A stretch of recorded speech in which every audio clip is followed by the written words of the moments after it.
Menyayangkan aja sih kalau memang kasus ini sampai panjang banget, apalagi ke ranah hukum.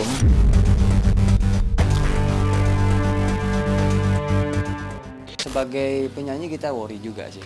Dan Mudah-mudahan jadi dengan pembelajaran. mudah-mudahan dengan adanya isu ini jadi pembelajaran buat semuanya juga.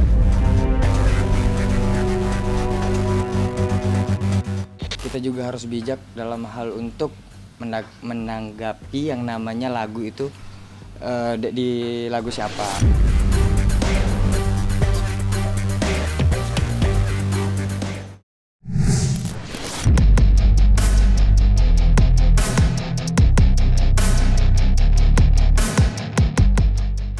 Bola panas perkara dugaan pelanggaran hak royalti yang menyeret nama pedangdut Lesti Kejora dan pencipta lagu Yoni Dores masih menuai sorotan tajam dari seluruh penjuru negeri. Adanya pro dan kontra hingga silang pendapat pun tak mampu dihindari. Banyak yang muncul menyuarakan dukungan untuk Lesti, namun tak sedikit pula yang setia berdiri di belakang Yoni Dores.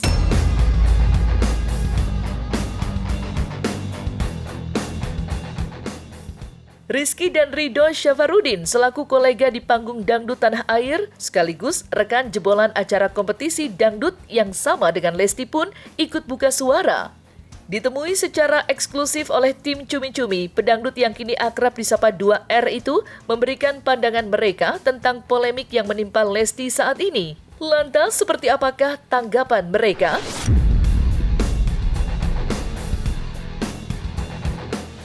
Menyayangkan aja sih kalau memang kasus ini sampai panjang banget, apalagi ke ranah hukum yang semestinya harus Bisa dibicarakan dimusyawarahkan secara kita kekeluargaan. bayunin gimana seperti apa baiknya kedua belah pihak gitu. Kita sebenarnya Menyayangkan.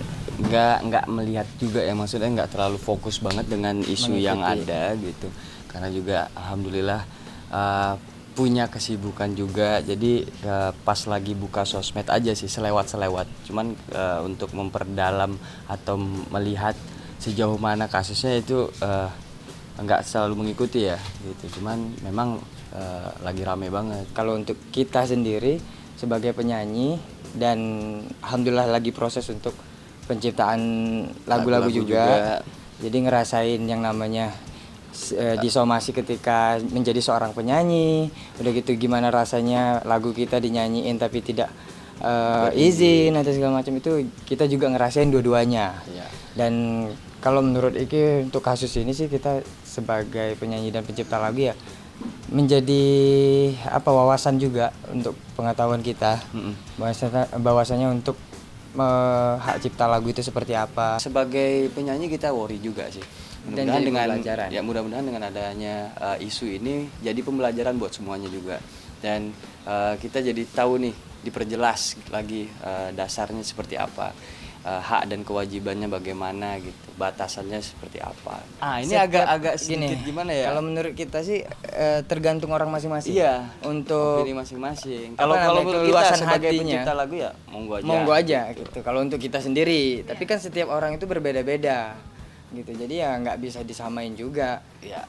Dan kalaupun penyanyi itu mau kulusuwun gitu ya, kulunuwun gitu yang gimana nih untuk izinnya segala macam, itu harus ngomong kemana gitu. Bingung juga gitu sebagai nyari penyanyi. kontaknya, penciptanya di mana gitu. Kadang kan publishing tuh kadang beda-beda pencipta ya. Iya.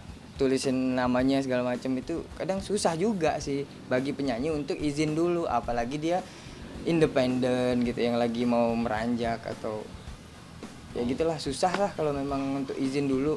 Sebagai seorang seniman aja lah ya, dari sudut pandang seniman itu kita juga harus bijak dalam hal untuk menanggapi yang namanya lagu itu di lagu siapa, publishing siapa, itu yang penting. Udah gitu kalau kita juga kerjasama dengan misalkan disuruh nyanyi ini gitu, kita juga harus tahu dan jelas itu kontraknya bunyinya seperti apa.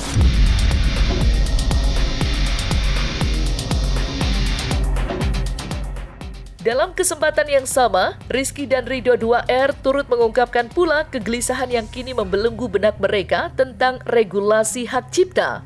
Apalagi belakangan ini, hal tersebut seakan menjadi topik sensitif yang ramai berbuah persoalan.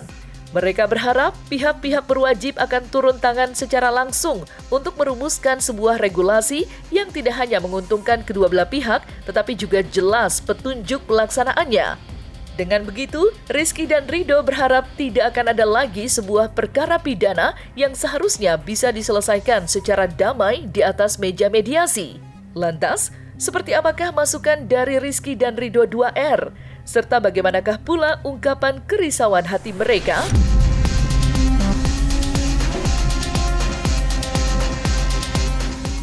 Dari satu sisi lagi sih, yang kita nilai sih, ini kan masih simpang siur juga nih untuk hukumnya seperti apa, pasal-pasalnya seperti apa, belum terlalu jelas lah kalau menurut kita dan sepengetahuan kita gitu. Kalau memang nanti suatu saat memang sudah jelas, si penyanyi misalkan nggak boleh bawain lagu orang, itu pasalnya akan denda segini, peraturannya harus izin dulu sama orangnya yang pencipta lagu. Nah pertanyaannya kan ini belum jelas juga gitu. Jadi mungkin secara regulasinya mungkin kita dari pemerintahannya, maksud opininya gitu, pengennya gitu, baiknya diperjelas lagi aja gitu, maksudnya diumumkan, mumpung kasusnya lagi rame, sudut pandangnya atau mata juga tertuju kepada sana. Baiknya seperti apa untuk kedua belah pihak. Jadi mungkin di sini ada adil pemerintah yang harus mempakemkan gitu, bahwasanya oh ini loh batasannya antara penyanyi dan pencipta lagu. Makanya biar jelas pakemnya di kasusnya lagi naik, ya diperjelas lagi undang-undangnya seperti apa. Makanya jadi buat kita yang sebagai penyanyi atau yang nanti penyanyi yang akan datang sudah tahu regulasinya bagaimana, seperti apa. Dari situ aja sih Kak, kalau sudut pandang kita baiknya gitu. Tapi ini yang kita bilang, sebenarnya ekosistem musik ini sedang tidak baik-baik saja. Ini karena aturannya nggak jelas, informasinya ke masyarakat, ke pencipta, ke ekosistem ini sedang tidak informasinya tuh nggak jelas gitu. Akhirnya seperti sekarang kan penyanyi dan pencipta ini menjadi seperti orang yang bermusuhan. Saya tadi menelpon Bung Yoni Dores bersama dengan Bung Tito Sumarsono. Kita mendengar langsung. Bang Yoni itu orangnya baik sekali. Dan justru dia berupaya untuk mau menanyakan beberapa kali menurut informasi dari Bung Doni. Jadi yang saya sampaikan ini sifatnya informatoris. Bung Yoni menyampaikan bahwa dia beberapa kali mencoba mau mendudukkan masalahnya, mau menanyakannya, namun belum mendapat respons dari saudari Lesti Kejora gitu. Nah sampai titik itu aja, kita nggak masuk ke wilayah substansinya apa dan lain sebagainya. Tak bisa dipungkiri, adanya laporan terhadap Lesti Kejora memang mengejutkan untuk bintang-bintang panggung dangdut Indonesia. Bukan hanya Rizky dan Ridho 2R, pedangdut senior Saipul Jamil pun ikut memberikan komentar. Meski enggan untuk mencampuri lebih dalam permasalahan ini, pria yang kini disapa dengan nama King itu tetap berharap bila kedua belah pihak dapat dipertemukan bersama demi tercapainya perdamaian. Selain itu, Iis Dahlia selaku penyanyi asli dari lagu Bagai Ranting Yang Kering pun ikut bersuara. Senada dengan King Ipul, Iis Dahlia yang ikut merasa sedih dengan kejadian ini juga berharap Lesti dan Yoni Dores dapat menyelesaikan persoalan ini secara baik-baik. Aku nggak tahu case-nya ya, gitu. Nggak tahu apakah Lesti yang posting atau TV-nya, tapi memang untuk yang Mas Yoni ini, Mas aku sendiri pun nggak boleh loh nyanyi lagu Mas di TV karena nggak tahu ada masalahnya apa. Jadi aku kadang kalau yang hal-hal kayak gini maksudnya sedih sih karena lagu aku tapi aku nggak boleh nyanyi gitu, tapi ya udah nggak apa-apa. Tapi kalau yang untuk case-nya Lesti, aku masih Dede kemarin sempat cerita doang bahwa dia di somasi, tapi aku belum ketemu langsung kan, jadi nggak tahu somasinya itu seperti apa. Kayak ke Mas Yoninya juga aku belum nanya seperti apa gitu. Jadi aku sih berharapnya apa ya, antara penyanyi sama pencipta semoga nanti undang-undangnya jelas, pengaturannya jelas, supaya kita juga nggak khawatir kalau menyanyikan lagu orang. Untuk yang kasusnya Lesti ini ya saya sih sama sekali belum pernah tahu materinya bentuknya kayak gimana sih gitu ya. Jadi mohon maaf saya belum bisa berbicara banyak karena saya juga kan takut salah gitu. Aku pengennya mereka bertemu aja, mereka bertemu, komunikasi. Ini kan kejadian kayak gini nih ya, Ari Bias sama Agnes karena tidak ada komunikasi. Lesti sama Mas Yoni pun mungkin karena tidak ada komunikasi. Jadi pengennya tuh udah ketemu aja, discuss, komunikasi maunya seperti apa gitu. Karena kalau aku bukan tipe orang yang seneng ribut-ribut, apalagi sampai saling melapor, enggak lah. Karena seniman tuh sejatinya adalah, kalau aku ya, aku ngerasa antar sesama seniman tuh kayak bersaudara. Kalau aku Saling membutuhkan gitu. ya, jadi aku nggak mau nih kalau ada case-case yang begana begini gitu. Saya udah bilang dari tadi kan, saya menunggu gitu, nunggu sekian lama, ternyata masih gak ada respon, dan akhirnya saya turun gunung, turun sendiri. Saya tidak pernah datang ke artis-artis saya yang boleh tanya ke Mbak Inul, siapa kayak, aduh, saya nggak pernah gitu. Sebenarnya kalau memang Lesti bisa ditemuin pada saat kita ke sana atau somasi, kan kita tinggalin tuh nomor telepon, alamat apa semua kan lengkap ya. Kalau memang Mbak Lesti belum sempet kan bisa ada adiknya, wakilnya atau siapa ya. Yang penting paling tidak ada feedback. Nah menurut saya hadapi saja. Somasi itu kan ibaratkan musyawarah. Jadi bahasa istilah hukumnya tuh somasi ya. Ibaratnya mengajak musyawarah. Menurut saya sih nggak apa-apa, temukan saja. Kalau Lestinya nggak mau, ya mungkin perwakilan gitu.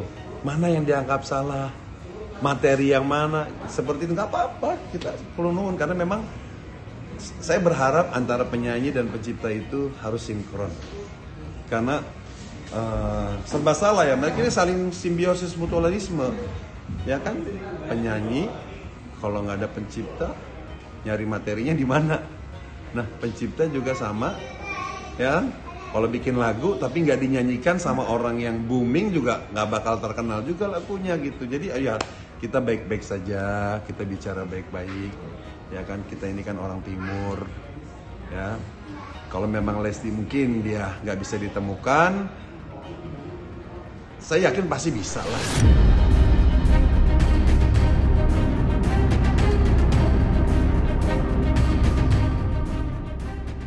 Persoalan laporan pidana yang dilayangkan terhadap Lesti Kejora tidak hanya menuai perdebatan sengit, tetapi juga sudah bergulir liar kemana-mana.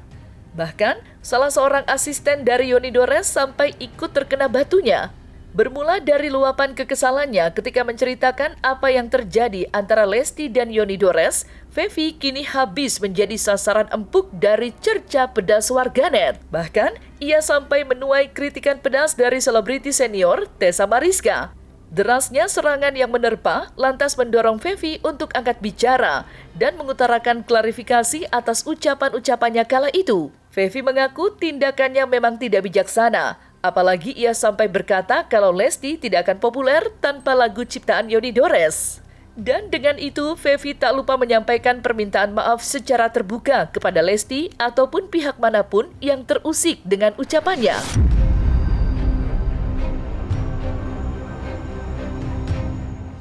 Pertama memang itu salah saya untuk jadinya kelihatannya bicaranya seperti itu. Padahal kan itu saya sebelum nyanyi itu tuh ada saya ngomong yang lain dan ditanyanya hal yang sebenarnya bukan ngarah ke situ. Sampai itu sebenarnya ada yang diedit. Sedangkan yang bicara saya yang baik-baik, yang saya bilang Mbak Lesti tolong dong. Mbak Lesti kan tuh panutan, semua orang kan fans. Semua ya kalau saya lihat Dede itu di TV, kan saya hanya bisa lihat di TV. Yang sepenilaian saya, pasti Lesti itu orangnya humble. Pasti Lesti itu orangnya tuh bijak. Nggak ada itu semua keluar di media ya gitu loh. Yang bagus-bagus ya saya ngomong tentang Lesti. Saya bilang saya nggak pernah bilang Lesti suaranya jelek, nggak ada. Saya bilang saya ngefans. Lesti itu suaranya luar biasa, dia bilang gitu. Nggak tahu kenapa yang bisa timbul di saat itu. Jadi yang tadi tuh yang bicara tentang agak-agak sedikit menggebu-gebu tuh ibu-ibu yang pakai baju hijau ya. Saya rasa ibu juga harus, ya saya paham ya, ibu mungkin sudah beberapa kali menghubungi namun tidak ada respon. Namun mungkin ini adalah jalan terbaik menurut ibu gitu kan. Tapi kalau menurut saya nih, ya sebaiknya kalau memang itu tuntutan, kenapa tidak kepada artis yang lain juga atau siapapun yang menyanyikan lagu tersebut gitu loh. Nah sekarang ini kan masa cuma Lesti yang dituntut gitu loh. Secara yang menyanyikan lagu itu banyak sekali. Kalau nggak salah tuh yang dihitskan oleh penyanyi-penyanyi terkenal ada 5 orang deh kalau nggak salah yang tadi saya lihat ya. Namun gini deh, udahlah nggak usah ribut-ribut, nggak usah gonjang-ganjing, atau kalau tergantung ya, kalau memang ini pengen tenar ya itu lain cerita, bener nggak sih? Tapi secara hukum dan secara psikologis nih, kalau kita bicara tentang ini, ya udahlah nggak usah lah, damai itu indah lah gitu loh. Jadi nggak usah mengada-ngada, nggak usah terlalu nge-push hal tersebut. Udah kita sama-sama meyakinkan atau meyakini bahwa hal ini adalah sebuah khilafan aja gitu loh. Kalau memang mau ada tuntutan materi, ya silahkan dibicarakan dengan baik, nggak usah pakai lapor-lapor lah, ya kan? Udahlah, sesuatu yang damai, sejahtera aja kan lebih bagus, bener nggak? Para Lesti lover di sini pasti setuju dengan saya. Dan sebenarnya sih, tahu saya emosi itu speednya aja ya kan dicepetin ya, gitu. Padahal nggak begitu emosi banget aslinya. Saya tuh ngefans banget sama dia, saya tuh ngefans banget sama Lesti. Gitu loh, dan saya ngelihat apalagi ya kan saya ikut juga ya, saya tuh salut bener-bener kok ada yang bisa suaranya keren banget begini. Sebenarnya bangga juga bagai ranting yang kering itu dinyanyiin sama dia, kenapa nggak bangga gitu loh. Saya juga seneng kalau lagunya, makanya gini, dengan ada yang ketemu dengan Pak Yoni, kenapa nggak nextnya bisa juga dia nyanyiin lagunya Pak Yoni yang memang untuk dia, kan itu. Dan suatu kebanggaan juga mungkin Pak Yoni untuk bisa menciptakan lagu buat dia gitu loh. Mungkin kan silaturahmi itu kan terjalin kalau kita kenal sama-sama kan bisa ke depannya baik-baik. Dan saya tuh sangat-sangat menghargai Mbak Lesti, bukannya kebalikannya. Kalau yang kayak kemarin tuh saya juga suka ketawa sendiri kalau lagi ngelihat tayangan-tayangan di medsos tuh. Ya saya pikir ini lucu banget gitu. Karena memang gak ada niat ke situ, jadi saya anggapnya lucu aja.